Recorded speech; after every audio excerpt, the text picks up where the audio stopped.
The last human footprint on the moon is 54 years old. It sits in the dust of the Taurus Littrow Valley on the eastern edge of a place called the Sea of Serenity, preserved by the airless vacuum of the moon, unchanged, undisturbed, perfectly pressed into regolith that has not shifted since the moment it was made. It belongs to Eugene Cernan, commander of Apollo 17, the last human being to stand on another world. On December 14, 1972, Cernan climbed back into the lunar module.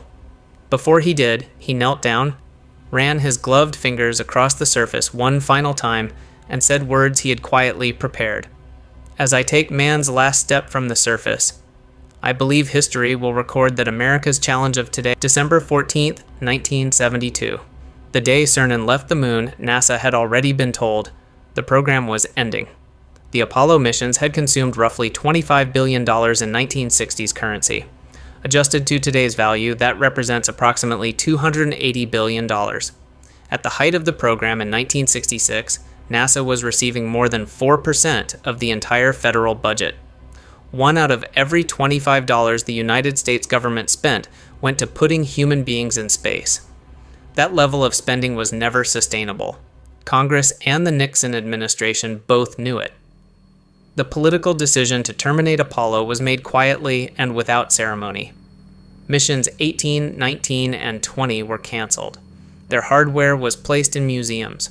Saturn V rockets that cost hundreds of millions of dollars each to manufacture were laid on their sides in climate-controlled buildings where they remain today. You can walk up to them. You can stand under the 5 F1 engines of the first stage, look up, and try to comprehend that the machine you are looking at could have taken humans to the moon but never did, because a budget committee decided the program had served its political purpose. The space shuttle era that followed lasted 30 years, 135 missions, 2 catastrophic failures, Challenger in 1986, Columbia in 2003. 14 people killed across both accidents. The shuttle was an extraordinary vehicle. It was also a vehicle that went repeatedly to the same destination, low Earth orbit, 250 miles above the surface. The moon was 240,000 miles away. The shuttle never went anywhere near it. By the time the shuttle program ended in 2011, 39 years had passed since a human being had left Earth orbit. An entire generation of professional engineers had built careers in spaceflight without designing hardware that would go beyond the space station. In 2010, President Obama canceled the program that had been developing a next-generation moon rocket, the Constellation program. He called it over budget, behind schedule, and lacking vision. Engineers who had spent years on it left NASA. But something else happened in 2010 and 2011 that would define the next 15 years of American space policy. China was not stopping. In 2011, Congress passed legislation that became known informally as the Wolf Amendment, named after Congressman Frank Wolf of Virginia. It explicitly prohibited NASA from using federal funds to collaborate with the Chinese government or any Chinese-affiliated organization on space activities. On its surface, this was a security measure. Underneath it was an acknowledgement of something American space officials had begun to understand clearly. China's space program was not a hobby. It was a strategic instrument of national power, funded consistently, managed centrally, and accelerating year over year. Between 2000 and 2010, China had gone from 0 orbital launches to a consistent cadence of more than 15 per year. By 2020, that number had climbed above 40. In 2024, China conducted 68 orbital launches, a national record. In 2025, more than 90. Analysts project more than 140 Chinese launches in 2026 alone. For comparison, at the peak of the Apollo program, the United States was launching roughly 30 missions per year. These numbers matter because rockets are not just science. They are infrastructure. The ability to put objects in orbit, to maintain surveillance, to project capability beyond the atmosphere, and eventually to establish presence on other worlds. The moon's South Pole contains something that no other location humans have identified holds in such concentration: water ice. Permanently shadowed craters, regions that have not seen direct sunlight in billions of years, have been confirmed by orbital instruments to contain substantial frozen water deposits, water that can be split by electrolysis into hydrogen and oxygen that can power a rocket engine. A fueling depot at the Lunar South Pole would change the economics of space exploration in ways that are genuinely difficult to overstate. It would make the moon not a destination, but an enabler, a waypoint, a place where spacecraft refuel before proceeding to Mars or the asteroid belt or wherever the next century decides to send them. Former NASA Associate Administrator Mike Gold, testifying before the Senate, stated the strategic logic without qualification. The countries that get to the South Pole first will write the rules of the road for everything that comes after. Not the scientific rules, the resource rules. Who mines the water? Who builds the refueling infrastructure? Who controls access to the facility that determines whether anyone else can afford to go farther? China formally announced its intention to land taikonauts on the moon before 2030. In July 2025, Beijing inaugurated the International Deep Space Exploration Association, a multilateral organization designed to build a rival alliance to NASA's Artemis Accords. The IDSEA offers partner nations shared payloads, coordinated experiments, and access to Chinese lunar mission data, while positioning Beijing as the anchor of an alternative space governance framework. It is an attempt to build a parallel set of rules for the next phase of human civilization in space, excluding Western political values while mimicking the institutional structures that gave Western space alliances their credibility. The United States' response to all of this is Artemis, announced in December 2017 under President Trump, formalized under Biden, and now accelerated under an administration acutely aware that the window for establishing American primacy in deep space is narrowing with every successful Chinese launch. The price tag for that response as of 2025 is $93 billion. That figure comes not from critics of the program, but from NASA's own Office of Inspector General, the auditors. It covers fiscal years 2012 through 2025, encompassing the SLS rocket, the Orion capsule, the Gateway Lunar Station, and the Human Landing System contracts.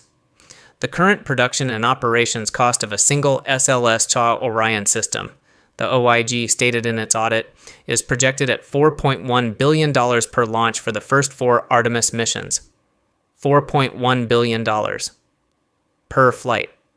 The Saturn V, adjusted for inflation, cost approximately $1.4 billion per mission. The system designed to replace it cost 3 times more per flight. Some in Congress asked the obvious question: was the SLS, designed in an era of shuttle-derived technology, built by the same contractors who had operated the shuttle for 3 decades, genuinely the right vehicle for the next century? The answer from the institutional space industry was, it is the vehicle we have, it is the vehicle that is ready, and the alternative is falling further behind China. NASA Administrator Jared Isaacman, appointed in 2025, framed it this way in his first congressional testimony. We have a real geopolitical rival challenging American leadership in the high ground of space, and we are not going to yield that ground. It was inside this political and financial pressure chamber that 4 astronauts boarded Orion on April 1, 2026, not simply as explorers, as the human embodiment of an argument between 2 civilizations about who gets to shape the next century of human development. But before that argument could be made, an engineering problem had to be solved, a problem that had been hiding inside a material barely an inch thick on the underside of a capsule designed to fall home through fire. Orion's heat shield began its life not in the 21st century, but in the 1960s. The material it is made from, Avcoat, was originally developed for the Apollo command modules. It was the thermal protection that brought Neil Armstrong, Buzz Aldrin, and Michael Collins home from the moon in 1969. The same basic compound, reformulated and requalified over decades, that Lockheed Martin applied to the Orion capsule beginning in 2020. The Orion heat shield is 16.5 feet wide, the largest ablative heat shield ever built for a human spacecraft. Its surface is composed of 186 individually machined blocks of Avcoat, each bonded by hand to a titanium and composite structural skeleton. The manufacturing process for those 186 blocks took more than 3 years. Each block is slightly different in shape, curved to match its specific position on the shield surface, designed to fit together with tolerances measured in fractions of a millimeter. 16.5 feet. 186 hand-fitted blocks, 3 years to build. And it has to function correctly without failure for 8 minutes on the way home. The physics of what AVCOAT does during re-entry require understanding fully, because understanding them is the only way to understand why what was found after Artemis III was so serious. When the Orion capsule returns from the moon, it is traveling at approximately 24,600 miles per hour, 11 kilometers per second. At that speed, the interaction between the capsule and Earth's upper atmosphere is not a gentle deceleration. It is a collision. The air in front of the capsule cannot move out of the way fast enough. It compresses. That compression generates heat. The temperature at the stagnation point, the hottest part of the heat shield, reaches approximately 5,000 degrees Fahrenheit, roughly half the surface temperature of the sun.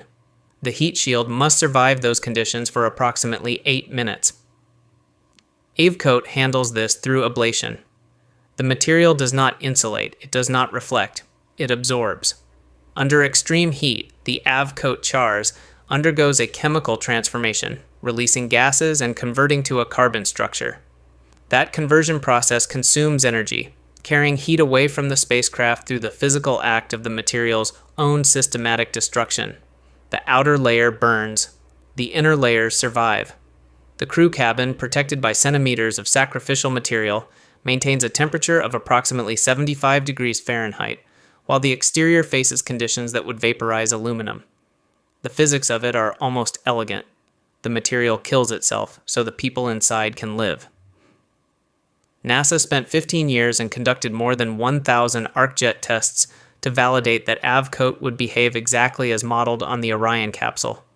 The ArcJet complex at NASA's Ames Research Center in Silicon Valley, a facility that can generate plasma streams replicating the extreme conditions of atmospheric re-entry, was used repeatedly to certify the material's performance at temperatures and heating rates beyond anything the actual mission would experience. Every test confirmed the model.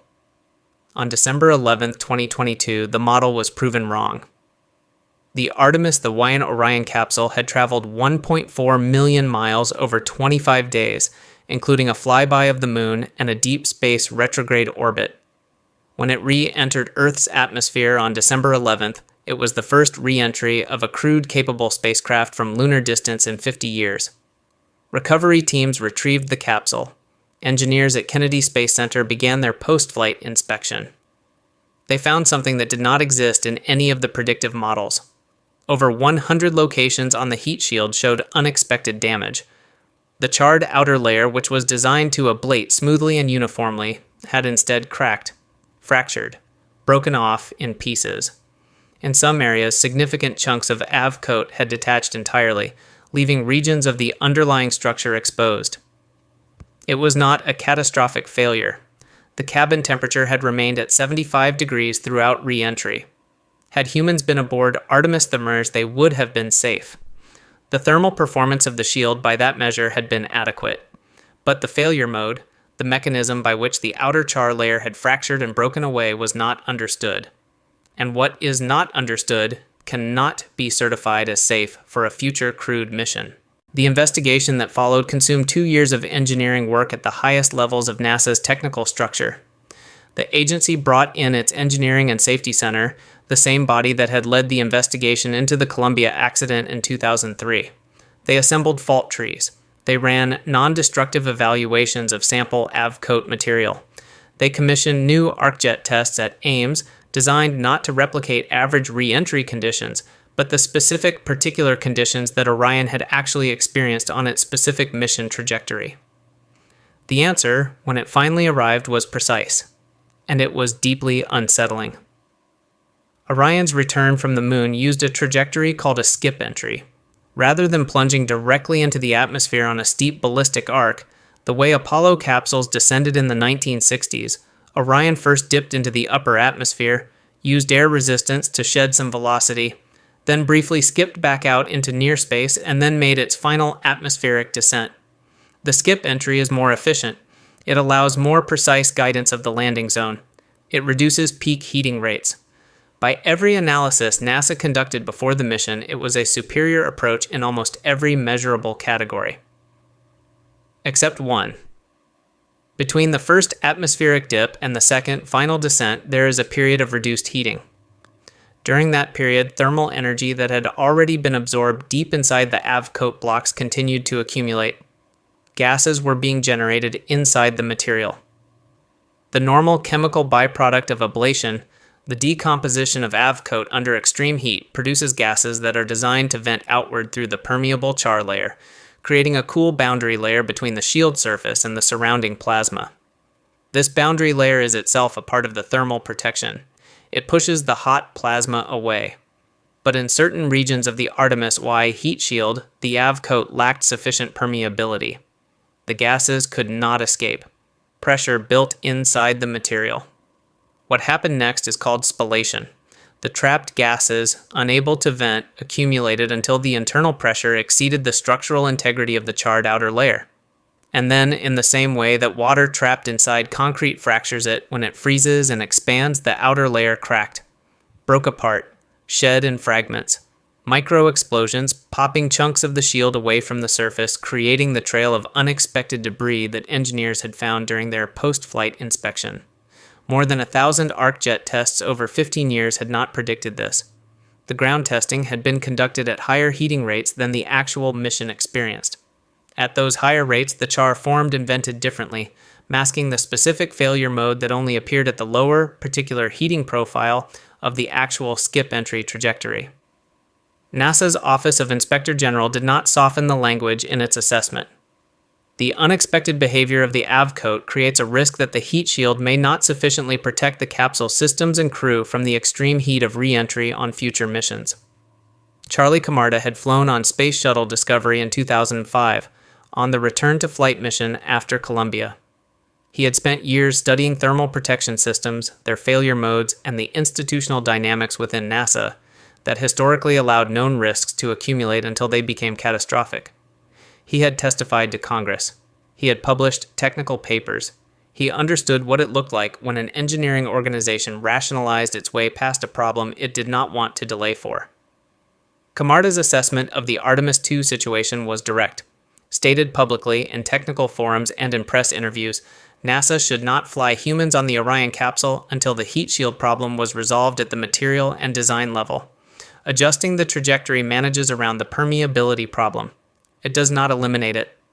That distinction, in Camarda's engineering judgment, was not acceptable for a crewed mission. The aerospace engineering community that formed around thermal protection systems after Columbia was not a large community. It was and remains a group of specialists who know each other, who read each other's papers, who have spent careers worrying about the specific problem of keeping human beings alive while their vehicle burns through the atmosphere at thousands of miles per hour. Within that community, the Artemis II heat shield findings generated a level of concern that did not fully translate into public discourse. The OIG report was published. It was available. The technical language was precise enough that anyone with an engineering background could understand what it described. What it described was a thermal protection system that had behaved in an unexpected failure mode during its first real operational test, at a heating profile that ground testing had not adequately replicated in a way that produced structural damage at more than 100 locations across the shield surface. And NASA's proposed response was to adjust the trajectory, not to redesign the material, not to replace the blocks, not to run a new qualification campaign at the correct heating rates, to change how the vehicle flew, and to argue that the change would reduce the failure mode to an acceptable risk level. Camarda's concern was not that the logic was wrong. It was that the logic was the same kind of logic NASA had used in the years before Columbia. Where engineers had documented anomalies, those anomalies had been assessed as within acceptable margins, and the program had continued. Until it did not. The phrase acceptable risk in aerospace has a specific technical meaning. It also has an institutional history that anyone who has studied the Columbia Accident Board report cannot read without unease. NASA's position was that the Artemis III situation was different. The cabin temperature data was definitive. Had astronauts been aboard, they would have survived. The structural damage, while unexpected, was in the outer char layer only. The virgin AV coat beneath it, the material that actually provides the insulating function, remained intact throughout the re-entry. The margin was real. Isaacman reviewed that margin personally. He made the call. Artemis II would fly. He was not the only engineer who held this view. He was the most prominent willing to say it publicly. NASA's institutional position was different, and it carried the authority of the people responsible for making the decision. Redesigning the AV coat formulation to address the permeability problem at the material level would take years. New specifications would need to be developed, new manufacturing processes qualified. A new test campaign conducted at the RC Jet facilities. The OIG had already documented the program as years behind schedule and billions over budget. Another 2 to 3 year delay would cost hundreds of millions of additional dollars. It would eliminate the geopolitical momentum created by the successful Artemis II mission, and it would give China precisely the breathing room its lunar program needed to close the gap. NASA's solution was to change how the heat shield was used, not the shield itself. By modifying the skip entry return profile, adjusting the angle and duration of the first atmospheric dip, engineers calculated that the thermal energy accumulation inside the AV coat during the skip phase would be reduced below the threshold at which it had caused spallation on Artemis I. The shield's performance would be managed through trajectory adjustments rather than material redesign. NASA Administrator Jared Isaacman reviewed the analysis. He met with engineering teams. He reviewed independent assessments from outside the agency.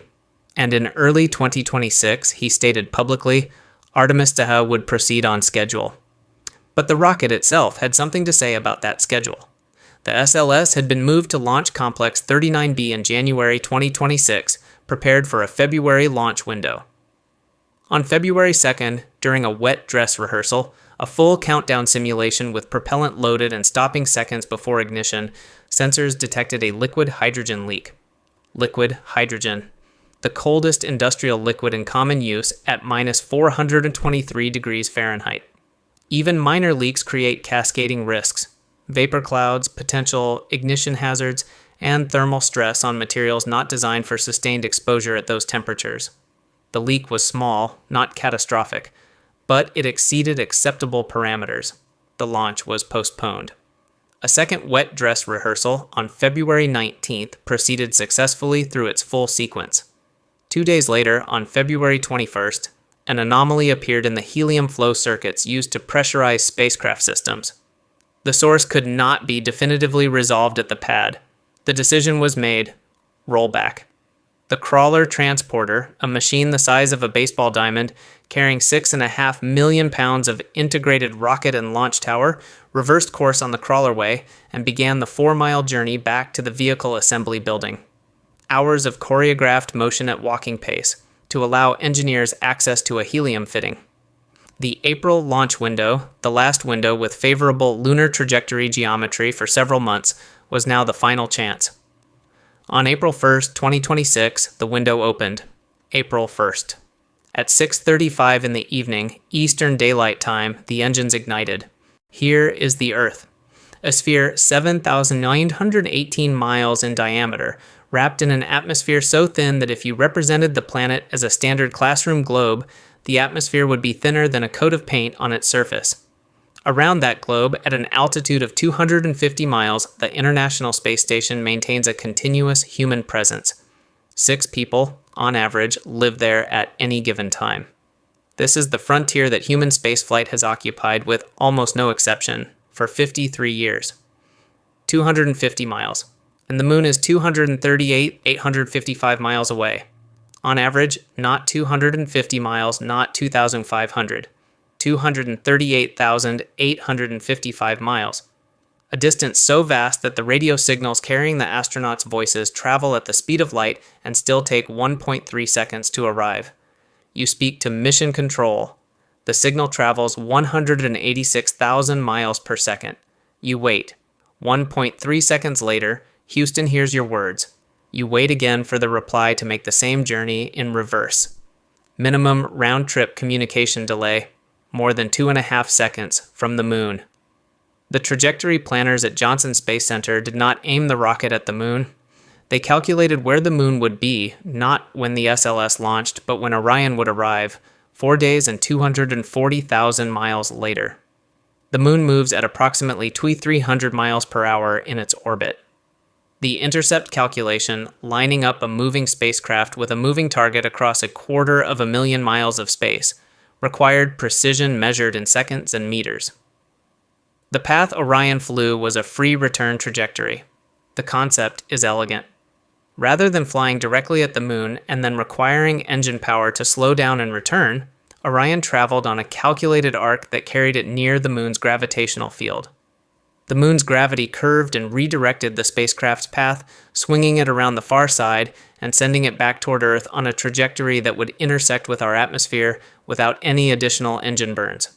Even if every propulsion system on Orion failed simultaneously, even if the computers stopped working, even if the crew was incapacitated, the trajectory itself, the mathematics of orbital mechanics, would bring them home.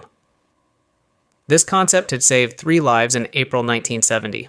Apollo 13 was on a free return trajectory when an oxygen tank in the service module exploded, crippling the spacecraft.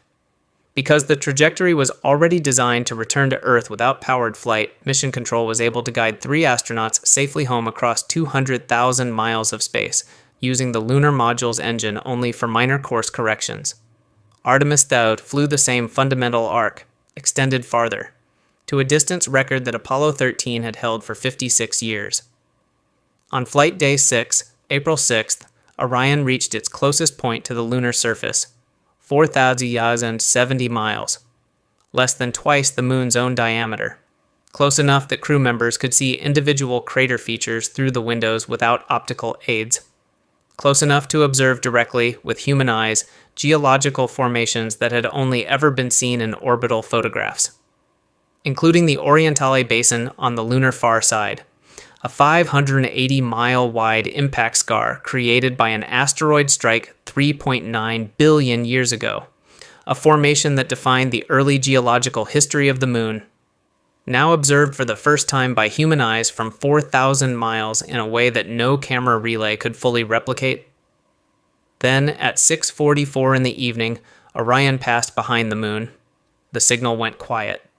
For 40 minutes and 38 seconds, 4 human beings existed beyond the reach of every communication system humanity has built. The moon itself stood between the crew and every antenna, every satellite, every radio telescope on Earth. Mission Control in Houston sat silent, screens dark, telemetry stopped, nothing to do but wait. For the crew, the spacecraft systems continued running. Alarms would have sounded for any critical anomaly, but the cognitive weight of knowing that whatever happened in those 40 minutes would be resolved only by the 4 people in that capsule and no one else was something no simulation had fully prepared them for. At 7:24 in the evening, the signal returned. The room in Houston exhaled. Earlier that afternoon at 1:56 p.m., Orion had crossed a different kind of threshold. At 251 miles from Earth and reaching a maximum of 252,760 miles, the spacecraft broke the record set by Apollo 13, the farthest any human being had ever traveled from the planet, a record held since April 14, 1970, exceeded quietly on a routine operations day while the crew ran through system checklists. And between the distance record and the blackout, something happened that had never occurred in human history. The sun aligned with the moon from the spacecraft's precise vantage point, a solar eclipse. Totality lasting 54 minutes. 54 minutes of the sun's corona, the outermost atmosphere of our star, a halo of plasma extending millions of miles into space, visible in complete, unobstructed detail because there was no atmosphere to scatter the light, no distance to reduce the resolution, no interference except the optical limits of the cameras the crew had brought. The photographs taken during those 54 minutes are unlike any solar eclipse images ever produced by a human observer. They show the corona in full, 3-dimensional structure. They are scientifically significant in ways that the community is still evaluating. The SLS rocket that made this journey possible produced 8.8 million pounds of thrust at liftoff. 4 ARS-25 main engines originally designed for the space shuttle, burning liquid hydrogen and liquid oxygen at a combined rate of more than 1,000 pounds per second, while 2 solid rocket boosters added additional force for the first 2 minutes of flight. 35 times the thrust of a fully loaded Boeing 747. The total distance traveled from launch to splashdown, 695,081 miles. For that journey, the 4 crew members had access to 189 unique food and beverage options. The fundamental experience of living in a capsule smaller than a studio apartment, 250,000 miles from home, sharing every resource with 3 other people in a space offering no privacy and no escape, has not changed meaningfully since Apollo. What changes is the moment, somewhere between day 2 and day 3, when Earth shrinks in the windows from a world to a sphere to a pale point of light that fits if you hold your thumb up against the glass entirely behind your thumbnail. That is the moment the distance becomes real, and it cannot be simulated. Numbers describe what a mission accomplished. They do not tell you who accomplished it or what it required of them to be the ones who went. Reed Wiseman grew up in Baltimore, Maryland. He was 51 years old when Artemis II launched. 27 years as a naval aviator, more than 2,000 flight hours across 21 different aircraft types, and 150 arrested carrier landings. If you have not experienced an arrested carrier landing, the description requires some attention. The runway is approximately 800 feet long. The aircraft is traveling at 150 miles per hour at touchdown. The arresting wire, if caught, brings the aircraft from full speed to a complete stop in approximately 2 seconds. If the hook misses the wire, the pilot must immediately go to full throttle and fly the approach over, launching off the deck for another attempt. Naval aviators do this hundreds of times, at night, in poor weather, on decks that are moving in ocean swells, because missing the wire and not reacting fast enough is fatal. Wiseman completed 150 of these landings, and then he decided to do something more demanding. In 2014, Wiseman launched to the International Space Station as flight engineer of Expedition 41, spending 165 days aboard. His crew set a record of 82 hours of scientific research in a single week. He completed 2 spacewalks. He watched Earth sunrise 16 times every day from 250 miles up. He came home. He recovered. He was offered the chance to fly around the moon. He accepted immediately. During the Artemis II flyby, as the spacecraft was reoriented and Earth came into view from 252,000 miles away, Wiseman described what he saw. There was a moment where you could see the entire globe, from pole to pole. You could see Africa, Europe, and if you looked really close, you could see the Northern Lights. Victor Glover was born and raised in Pomona, California, naval aviator, combat-tested flight instructor, engineer with advanced degrees in flight test engineering and systems engineering. In November 2020, he launched to the International Space Station aboard the first fully operational SpaceX Crew Dragon mission, becoming the first black astronaut to live aboard the station on a long-duration assignment, spending 168 days in orbit. When the Artemis II crew was announced in April 2023, his assignment carried a historical weight he addressed carefully and thoughtfully. "I think about those who came before," he said, "and I want to represent them well." He was speaking of a specific history. Ed Dwight, who trained in the early 1960s to become the first black astronaut before the program was restructured before he could qualify. Robert Lawrence, the first black astronaut selectee, killed in a test flight accident in 1967 before flying in space. Guion Bluford, the first black American in space in 1983, 11 years after Apollo ended. Each of those men had gone as far as the air permitted. When Orion crossed 252,021 miles on April 6, 2026, Glover had gone farther than any of them, farther than any black person in the history of our species.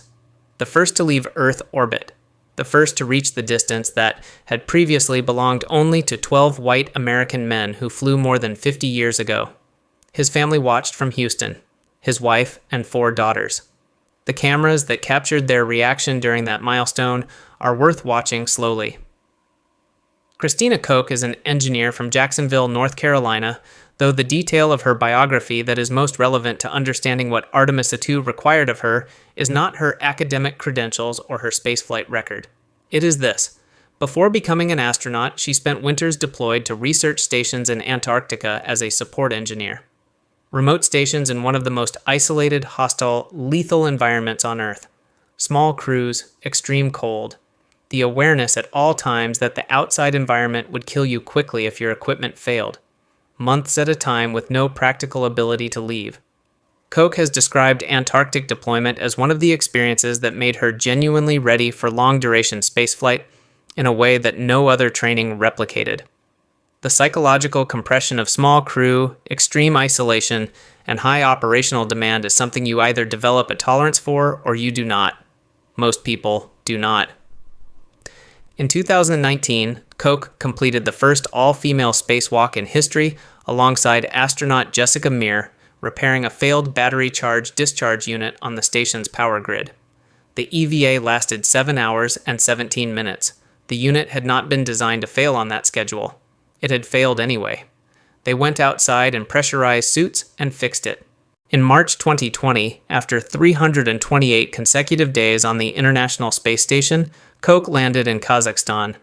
She had set a record for the longest single spaceflight by a woman in history.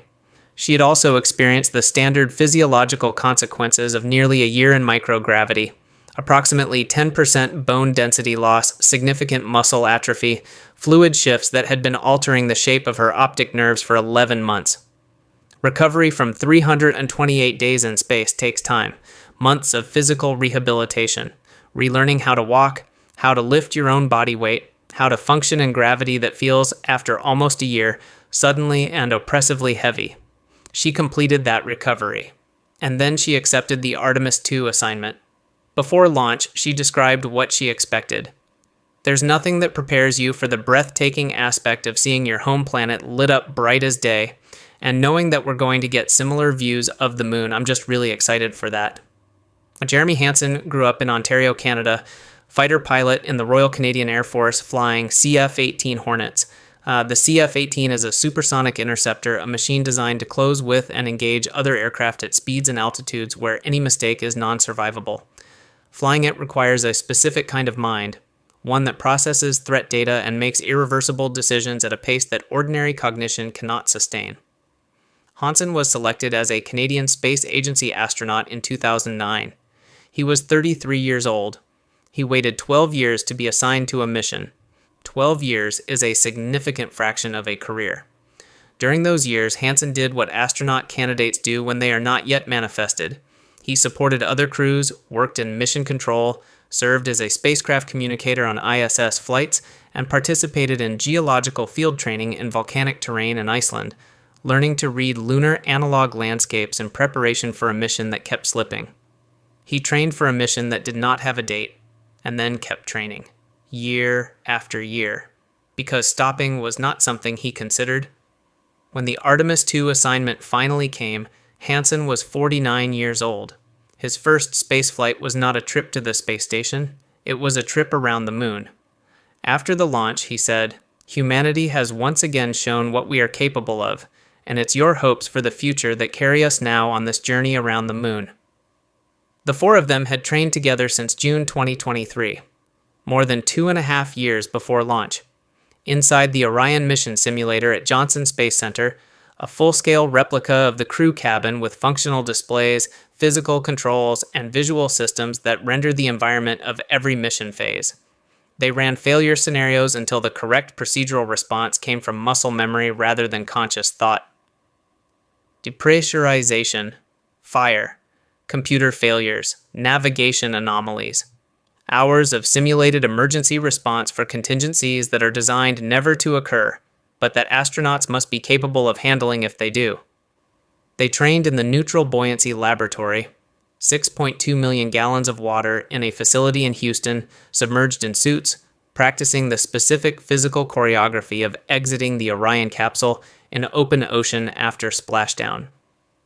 How to open the hatch when the capsule is bobbing on Pacific swells. How to stabilize the vehicle. How to board the recovery raft without capsizing it. How to signal the Navy helicopters overhead. The routine practiced enough times to become automatic, because after 10 days in deep space, exhaustion and disorientation will be real, and automatic is safer than deliberate. They trained in volcanic fields in Iceland, reading geological formations as proxies for lunar surface geology, learning the language of terrain shaped only by volcanism, impact, and time, because 2 crew members on Artemis III will soon need to read a similar landscape in real time, under pressure, at the South Pole of the Moon. There is one more detail from the training period worth dwelling on. In the months before launch, each crew member was asked in various ways by various journalists and researchers what they expected to feel when Earth was small enough to cover with their thumb. The answers were different from each other. Wiseman talked about the view of the aurora from 250,000 miles, which he had not anticipated. Koch talked about the preparation that you think makes you ready but cannot make you ready. Glover talked about the people who had gone before him and the ones who had not been permitted to go. Hansen talked about the 12 years of waiting and what it means to do a thing you have been preparing to do for 12 years. What none of them mentioned, because none of them had experienced it yet at the time they were asked, was the 40 minutes of blackout. The Deep Space Network, the system of radio antennas that constitutes humanity's only communication infrastructure with spacecraft beyond Earth orbit, cannot penetrate the Moon. The Moon is a sphere 2,159 miles in diameter. Radio waves do not bend around it. For 40 minutes and 38 seconds on April 6, 2026, the 4 crew members of Artemis II were not only the farthest humans from Earth in 54 years, they were, in a meaningful technical and psychological sense, completely unreachable. Mission Control could not contact them, could not receive data from them, could not know in real time whether the spacecraft was functioning correctly. The systems on board would generate alarms if something went wrong. The crew would respond to those alarms, and there was nothing anyone on Earth could do except wait for the signal to return and learn what had happened. Wiseman had described the anticipation before the blackout. He did not need to describe what it felt like during it, because during it, he was 40 minutes from being able to tell anyone. What he described afterward was quieter, more considered. The 40 minutes of silence on the far side of the Moon were, by his account, among the most clarifying of his professional life. You know what you are there for when Earth cannot reach you. Before the launch, Jim Lovell recorded a message for them. Lovell commanded Apollo 8 in December 1968, the first mission to orbit the Moon. The mission that produced the Earthrise photograph, Bill Anders pointing a camera out the window and capturing an image of Earth rising above the lunar horizon that altered permanently how our species understood its own position in the universe. 2 years later, Lovell commanded Apollo 13. An oxygen tank exploded 200,000 miles from Earth. 3 men survived using a lunar lander as a lifeboat, guided home by the same free return trajectory that Artemis II flew 56 years later. Lovell died in 2025. Before he died, he recorded a message for Wiseman, Glover, Koch, and Hansen. On Flight Day 6, as Orion approached the Moon, they received it. We do not know what he said. That message was private. It was for them. But we know that when the signal went quiet 40 minutes later, when 4 human beings passed behind the Moon and beyond the reach of every communication humanity has built, they carried with them the voice of the man who had first orbited the Moon in 1968, and the man who had survived the near catastrophe of 1970. They were not alone out there. They were the continuation of something. April 1st, 2026, 6:35 p.m. Eastern Daylight Time. Launch Complex, 39B, Kennedy Space Center. The 10-minute automated countdown had transferred control from the launch team to the ground launch sequencer, a software system that orchestrates hundreds of simultaneous commands with precision no human operator could replicate. Every valve, every relay, every pressure sensor and temperature monitor synchronized across the 300-foot vehicle and the miles of ground support systems connected to it. At T-minus 33 seconds, the 4 RS-25 main engines began their ignition sequence. Former Space Shuttle engines rebuilt and recertified for this mission, each producing 418,000 pounds of thrust. each gimbaling, swiveling in its mount, confirming the range of motion it would need to steer a vehicle weighing more than a fully loaded aircraft carrier. T-minus 10, 9, 8. The 4 main engines ignited. 2 million pounds of thrust in the first instant. T-minus 0. The 2 solid rocket boosters ignited.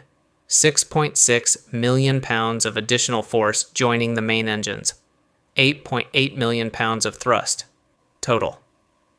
The mobile launcher, the 380-foot steel structure that had held the rocket upright for months of preparation, shook with a resonance that spectators standing 3 miles away described as physical, felt in the chest before it was heard.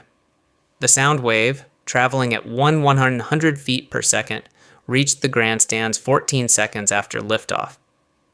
By that point, the SLS was already climbing through 3,000 feet. In Houston, mission control was silent, not because there was nothing to monitor. The telemetry screens were alive with data from hundreds of sensors. Silent because the people in that room understood what they were watching, and silence was the appropriate response. 7 seconds after liftoff, the SLS rolled slightly on its axis to achieve the correct launch heading. Cleared the tower. It was no longer on Earth. Inside the Orion capsule, the crew was experiencing approximately 3 times their body weight pressing them into their seats. 3 Gs. Trained for this. The centrifuge sessions at the aerospace medicine facilities that simulate the physiological experience of high G flight had built both the tolerance and the procedural capability to function under that compression. They breathed through it. The solid rocket boosters burned for 2 minutes and 7 seconds. When they separated and fell away toward the Atlantic, the ride smoothed. The core stage continued burning for a total of 8 minutes and 11 seconds before it, too, separated and began its own arc downward toward the ocean. The upper stage, the interim cryogenic propulsion stage, took over for the most critical burn of the mission. The translunar injection burn lasted 6 minutes and 17 seconds. When it completed at 7:49 p.m., the Orion spacecraft was no longer bound to Earth's gravitational field in any meaningful operational sense. It was committed to the moon. There was no returning until the trajectory had completed its arc. Today, for the first time since Apollo 17 in 1972, humans have departed Earth orbit, said NASA's acting associate administrator. Reed, Victor, Christina, and Jeremy are now on a precise trajectory toward the moon. 5 days of transit, health checks, system verifications, exercise, sleep in rotation, the Earth visible in the windows growing smaller, Africa, Europe, the curving edge of the atmosphere, impossibly thin, impossibly blue. On April 5th, the spacecraft crossed the lunar sphere of influence, the point in space where the moon's gravity exceeds Earth's. From that moment, Orion was falling toward the moon rather than rising away from Earth. Koch noted it on the day it happened. We are now falling to the moon rather than rising away from Earth. It is an amazing milestone. On April 6th, at 1:56 in the afternoon, Orion crossed 252.21 miles from Earth. The distance record fell. The crew noted it. Mission Control acknowledged it. The world continued its day, largely unaware that the farthest point any human being had ever traveled from Earth had just been extended. The maximum distance reached 252,760 miles, 4,105 miles beyond Apollo 13. 3 hours later, the sun aligned with the moon. From inside the capsule, looking toward the sun, the crew watched the moon's disk move across the solar face. A solar eclipse beginning, with the corona emerging around the lunar limb. 54 minutes of totality. The outermost atmosphere of our star, in full detail, visible against the black of space without atmospheric interference of any kind. The crew photographed it. Those photographs were released publicly the following day. They are the most detailed images of a solar eclipse ever produced by a human observer from a vantage point no human had ever occupied. At 8:44 p.m., Orion passed behind the moon. The signal went quiet. The Deep Space Network antennas in California, Australia, and Spain, humanity's only link to spacecraft beyond Earth orbit, lost contact. The screens in Mission Control went dark. Engineers who had prepared for years for this specific moment sat at their stations and waited, 40 minutes and 38 seconds. At 9:24 p.m., the signal returned. The room in Houston exhaled. 4 days later, at 8:07 p.m. Eastern on April 10th, the Orion spacecraft named Integrity re-entered Earth's atmosphere at 24,600 miles per hour. The heat shield began the 8 minutes of its designed destruction.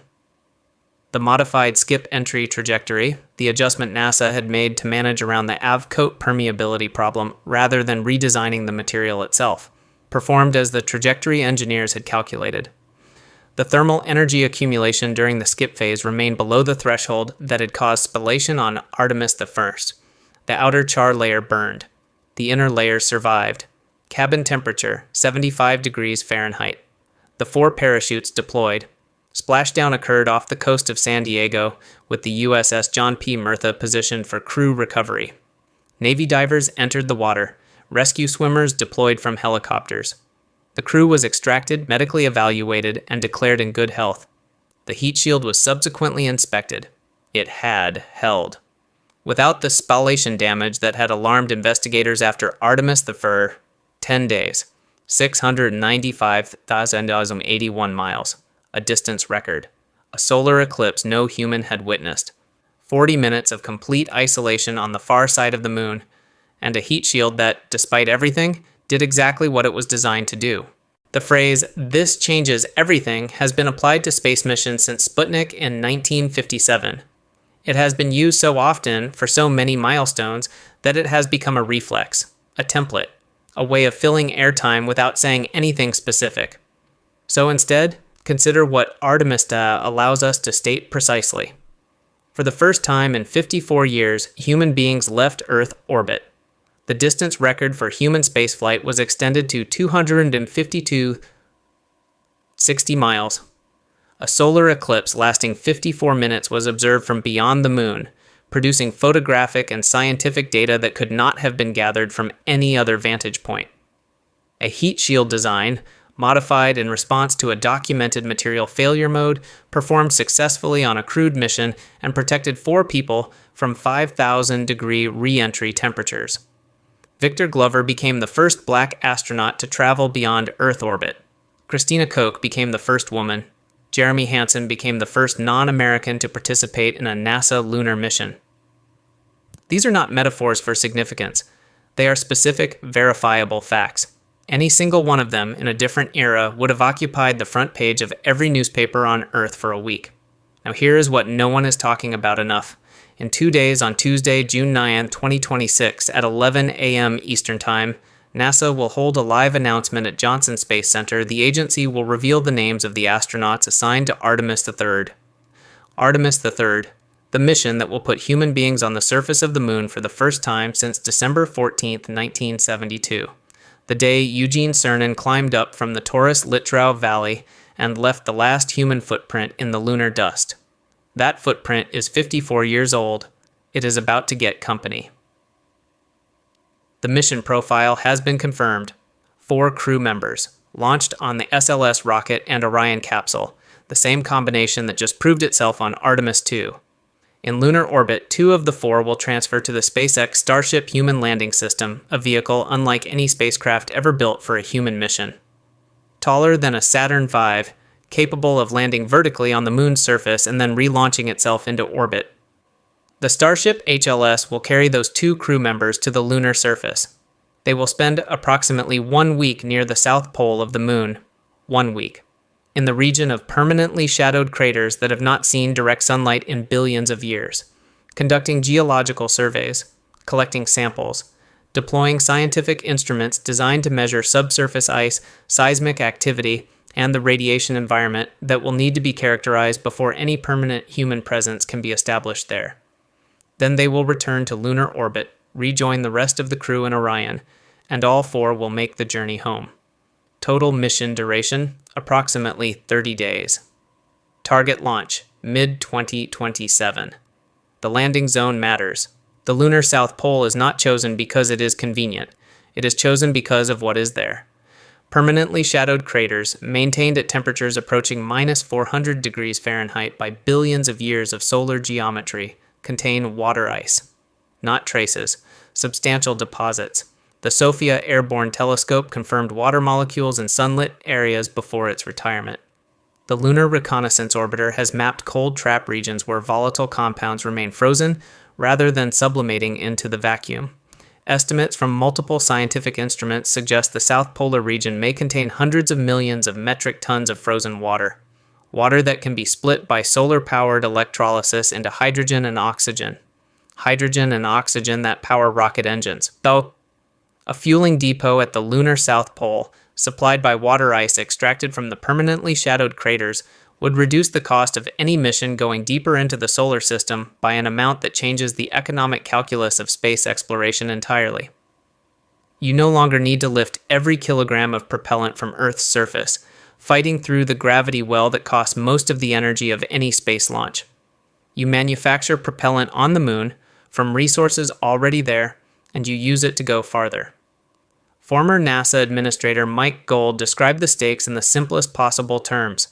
The country that establishes the infrastructure at the South Pole first will set the rules for who can access it and on what terms for the generation of space activity that follows. China understands this. In late 2026, the Chinese National Space Administration plans to launch Chang'e 7, a robotic mission designed to prospect for water ice at the Lunar South Pole and characterize the surface environment for future crewed operations. Chang'e 8 to follow would establish the first robotic infrastructure elements. On February 11, 2026, 6 weeks before Artemis II launched, China conducted a test flight of the Long March 10 rocket alongside an uncrewed Mengzhou capsule. The Long March 10 is China's equivalent of the SLS. The Mengzhou is China's equivalent of Orion. Both performed. China has stated its goal: taikonauts on the moon before 2030. The Planetary Society estimates the United States will have spent approximately $107 billion inflation-adjusted dollars on return-to-moon efforts through 2026, spanning 4 presidencies. Each administration changed the architecture. Each change added cost and delay. The program has survived cancellation pressures 3 times. It is now, for the first time since 1972, delivering on its fundamental promise. 2 crews in 2 years. Artemis II around the moon. Artemis III on the surface. Beyond the moon, the mathematics of Mars become relevant in a different way. At average encounter geometry, Mars is roughly 140 million miles from Earth during the launch windows that occur every 26 months. A crewed mission using chemical propulsion would take 7 months each way. 14 months of round-trip transit, plus a surface stay of approximately 500 days waiting for the next favorable alignment before the return journey. Total mission duration, approximately 3 years. 3 years beyond Earth's magnetic field, absorbing cosmic radiation at levels that significantly exceed anything experienced aboard the space station. 3 years with no emergency return option. 3 years with communication delays that grow from seconds to minutes as the planets move. The generation that will take that journey is alive right now. Most of them do not know it yet. They are in schools, in universities, and engineering programs. Some of them are watching videos about the Artemis II mission on their phones, looking at photographs of a solar eclipse taken from 250,000 miles away, and feeling something they cannot yet fully name. They are right to feel it. Because here is what Artemis II proved operationally, with 4 human beings aboard, in the actual environment of deep space and not a ground simulation. The hardware works. The Orion capsule functions in deep space. The SLS performs. The life support systems hold. The communication infrastructure reaches. The navigation systems navigate. The thermal protection system, despite its documented limitations, protects. The free return trajectory, the concept that saved Apollo 13 in 1970, remains reliable in 2026. The foundation is real. The specific science that Artemis III will attempt at the South Pole has been planned for years by teams at every major space research institution in the United States, Europe, Japan, and Canada. The Artemis Accord, signed by more than 30 countries as of 2026, established the framework for how surface operations will be conducted, how resources will be documented, and how findings will be shared. Those accords are an attempt to establish norms before the activity they govern begins, before there is infrastructure to argue over. before there is ice to excavate, before the economic stakes of lunar resource development become sufficiently concrete to generate the kind of geopolitical conflict that the treaties of the 20th century were written to prevent. The analogy most frequently made by space policy analysts is Antarctica. The Antarctic Treaty of 1959 established the continent as a zone of scientific cooperation free from territorial claims governed by the nations operating there. It has held for more than 60 years through Cold War tensions, resource discovery, and the full range of international political instability. Whether the moon will follow a similar trajectory is genuinely uncertain. Unlike Antarctica, the moon has confirmed resources of significant economic value. Unlike Antarctica, the geopolitical competition over it is already explicit, already funded, and already producing hardware. The question that the next 14 months will begin to answer is whether the framework of international norms established by the Artemis Accords will hold when the stakes become concrete. When the first electrolysis plant is operating at the South Pole, producing propellant from lunar ice, and the question of who has access to that propellant and on what terms is no longer theoretical. Artemis II proved the hardware works. Artemis III will prove the mission is achievable. What comes after Artemis III will define whether humanity's expansion into the solar system follows a framework of cooperation and shared access, or whether it follows the model of every previous era of exploration. First come, first claim. 54 years ago, Eugene Cernan climbed out of the lunar module for the last time, pressed his boots into the dust of Taurus Littrow, and said he believed history would record what America achieved. He was right. History will also record what came next. In 2 days, NASA will tell us who walks on the moon first. In 14 months, those people will stand in the shadow of a crater at the South Pole that has not seen sunlight since before the dinosaurs disappeared from Earth. And after that, the next chapter begins. The one that ends on Mars. That ends somewhere beyond Mars. That ends eventually, somewhere no one alive today has the capacity to imagine. If you have stayed with this story to the end, you understand something that most people have not yet allowed themselves to think through fully. We are not at the beginning of the space age, we are at the end of its first act. The first act proved it was possible. Apollo proved it, and then stopped. The second act proves it can be sustained. Artemis II was the opening statement of that proof. Artemis III will be the next sentence. Subscribe to this channel because the crew announcement comes in 2 days. Because Artemis III launches in 14 months. Because when humans walk on the moon again for the first time in half a century, you are going to want to understand in full what you are watching. We will be here to explain it.